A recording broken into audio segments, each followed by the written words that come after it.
Okay, so hopefully you were able to go in and add an image to each one of your slides.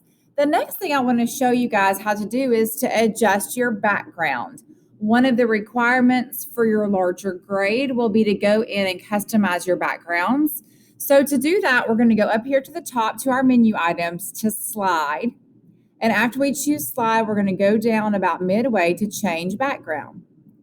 Now, when you choose change background, when you drop down here, you'll have your color, and the color can be anything that you have here. Notice that the colors at the bottom should match your original color theme that you chose, but you also have a gradient option. A gradient is just a continuation of color, so that's where you'll have options where you can have things with a radial gradient, which means it sort of has a brighter middle. I'm going to go ahead and choose that for myself.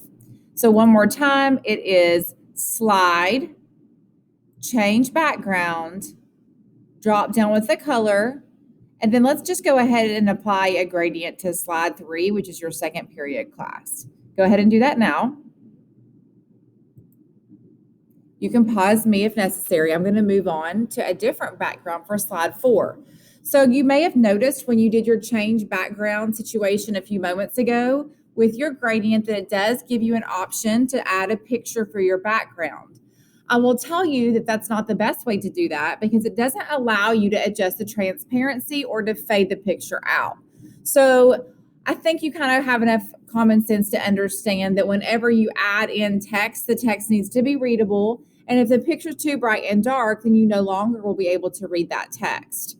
So I am going to do a workaround where I'm going to insert in a picture and then make that inserted picture be my background as opposed to doing it from the slide menu item like we just did. So here's what that means.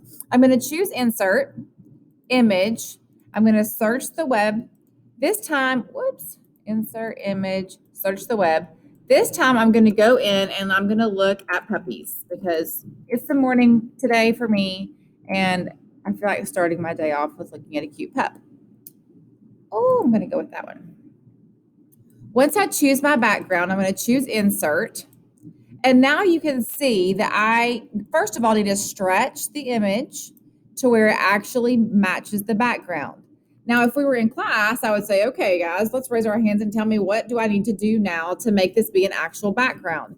And what most likely you would say is, first of all, I need to make it be the background. And second of all, I need to fade this guy way out. So I'm going to do the first things first. If looking at arrange, order, and then arrange, order, and then send to back, not send backward, but send to back. And that's going to push that image to the back of the slide with any other elements that are already there being on top of it. If I had just chosen send backward, it would have covered up my initial text, my bullet points, but it would have not covered up this guy, my heading. So one more time, that was arrange, order, and then send to back, which is, faded out because I just did that. Now that it's there, with the picture selected, I'm going to go to my format options where we were a few moments ago, adjustments, and I'm going to increase the transparency pretty dramatically so that now this looks more like a background for this photo or for this slide as opposed to a photo that was just stuck on there. So go ahead and make your slide 4, which is your third period class, to be a faded out background picture. Okay, welcome back. One more thing. Hopefully you paused me just then. I realized I didn't actually say the words pause. So moving forward, rather than having a different background for our 4th period class or our last slide for now, I want to go in and talk to you about inserting a diagram. So from our menu items, insert, and then diagram. Once you do that, you're going to see that you have a series of different types of diagrams. You have grid diagrams. When you click that, it opens up all kinds of different grid diagrams. You have hierarchies, all kinds of different hierarchies. And you just go back right here with this arrow that I'm clicking on. I want to keep it simple. And I want to go in and choose this cycle diagram. Now, this diagram is built of a series of individual parts. And you can see that when I click on them, it's more obvious that they are individual parts. So to get them all selected, I'm going to click on the first one, then holding Control, I'm going to grab all of the rest of the parts of this diagram. Whoops. Just a second, I'm getting kind of click crazy here. I'm going to grab all of the different parts of this diagram so then I can effectively move it over off of my text. Now I used this diagram before, and this little circle, I can add this in, just drag it through, but I decided I actually like the way this diagram looks better without the center circle. So with that selected, I'm gonna go ahead and hit delete on my keyboard, and that's gonna take it off of there. Now, the next thing I need to do is clearly to make this text make more sense from what I've got going on.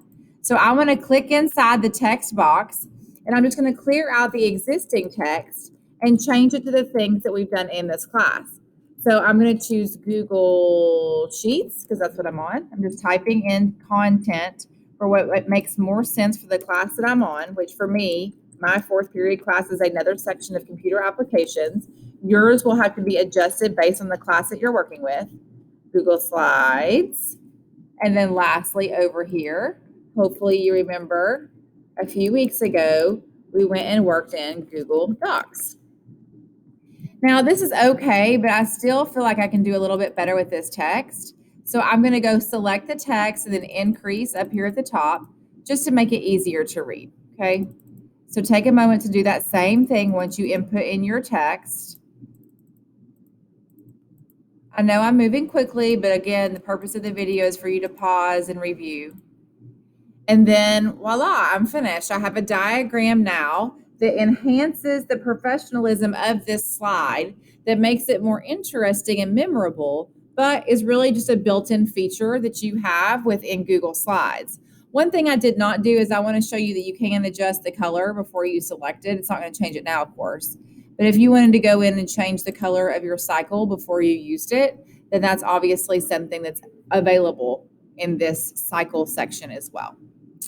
All right, if you have, go ahead and pause me. And now on your last class, add a diagram that outlines some of the information that you have going on in that class.